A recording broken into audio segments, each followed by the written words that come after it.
नमस्कार YouTube family. आपल्या स्वप्नांवर विश्वास ठेवा आणि त्यांना सत्यात उतरवण्यासाठी कठोर परिश्रम करा, बरोबर ना? कमेंट करून नक्की कळवा बरं का. आणि व्हिडिओला लाईक आणि सबस्क्राईब आधीच करून घ्या. चला तर मग मसाला बघून तर कळालंच असेल तुम्हाला आज काय आपल्याकडे मस्त असा खाटखुटचा बेत म्हणजेच मटण. तर त्यासाठी घेतलेलं आहे मी इथे कांदा, खोबरं, तीळ आणि एक टोमॅटो आणि थोडीशी हरभऱ्याची डाळ. तर हे छान फ्राय करून घेतलं सगळं, म्हणजे कांदा खोबरं वगैरे छान फ्राय करून घेतलं. त्यानंतर इथे घेतलेलं आहे मटण.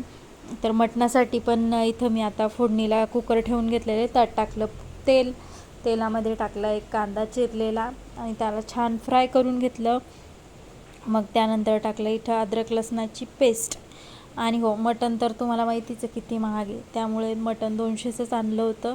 आणि तसंही म्हणजे आम्ही खाणारे काही जास्त नाही आहे, एक 3-4 जण आहेत, त्यात पण कोणी खातं आणि कोणी नाही खात. इथे हळद टाकून घेतली आणि छान फ्राय करून घेतलं. मटण टाकलं त्याच्यामध्ये, मटण पण मस्त असं फ्राय करून घेतलं. आणि त्यानंतर गरम पाणी केलेलं होतं मी, मग गरम पाणी टाकून घेतलं त्याच्यामध्ये. आणि हो, लाईटचा जरा इश्यू आहे माझ्याकडे, त्यामुळे अंधार येतो आहे जरा. आणि आपलं मटण इकडे शिजलेलं आहे. मग आता आपण फोडणीची तयारी करून घेऊ.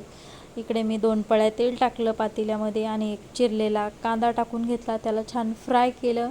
त्यानंतर टाकलं आपलं वाटण, जे आपण भाजलेलं म्हणजे वाटण केलं ना कांदा खोबऱ्याचं, ते टाकून घेतलं. त्यानंतर टाकले आपले घरगुती मसाले, लाल तिखट, कांदा लसूण चटणी आणि घरी केलेला आपला गरम मसाला. थोडं पाणी टाकून छान असं तेल सुटेपर्यंत मस्त असं फ्राय करून घेतलं. आणि फ्राय झाल्यानंतर त्यात मटण टाकून घेतलं आणि आपलं मटणचे जे सूप होतं ते टाकून घेतलं. तुम्हाला जेवढा रस्सा हवा आहे तेवढा तुम्ही करून शकता. हे तयार झालेलं आहे आपलं इथं मस्त असा मटणचा रस्सा. तर व्हिडिओ आवडल्यास लाईक आणि सबस्क्राईब करायला विसरू नका. जय महाराष्ट्र.